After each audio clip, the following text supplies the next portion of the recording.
நம்ம ஒருத்தவங்களுக்கு ஹெல்ப் பண்ணா கண்டிப்பா நம்ம கஷ்டத்துல இருக்கும் போதும் யாராச்சும் நமக்கு ஹெல்ப் பண்ண வருவாங்க. இந்த ஸ்டோரிய ஃபுல்லா கேளுங்க. நான் என்ன சொல்ல வரேன்னு உங்களுக்கு புரியும். ஒரு எறும்புக்கு தண்ணி தாகமா இருக்கு. அது தண்ணி குடிக்கிறதுக்காக பக்கத்துல இருக்க ஒரு ரிவருக்கு கொஞ்சம் கொஞ்சமா நவுந்து நவுந்து போயிட்டு இருக்கு.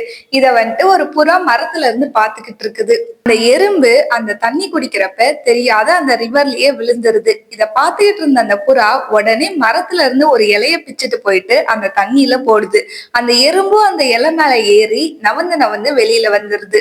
வெளியில வந்த அந்த எறும்பு அந்த புறா கிட்ட ரொம்ப நன்றி அப்படின்னு சொல்லிட்டு கிளம்பிடுது. அடுத்த நாள் அந்த ஃபாரஸ்ட் கிட்ட ஒரு ஹண்டர் வராரு. அந்த ஹண்டர் வந்து அந்த புறாவை வந்துட்டு சுடலாம் அப்படின்ட்டு பார்த்துட்டு இருக்காரு. அந்த எறும்பு என்ன பண்ணுதுன்னா அந்த ஹண்டரோட கால்லயே வந்துட்டு கடிச்சிருது. இவர் வந்துட்டு அந்த எறும்பை தட்டி விடுறதுக்காக கீழே குனியும் போது அந்த புறா வந்துட்டு பறந்து போயிடுச்சு. அண்ட் எப்போதுமே வந்துட்டு ஒரு விஷயத்தை எதிர்பார்த்து நம்ம ஒருத்தவங்களுக்கு ஹெல்ப் பண்ணவே கூடாது. ஹெல்ப் பண்ணணும்னு தோணுனா எதையும் எதிர்பார்க்காம தான் பண்ணணும்.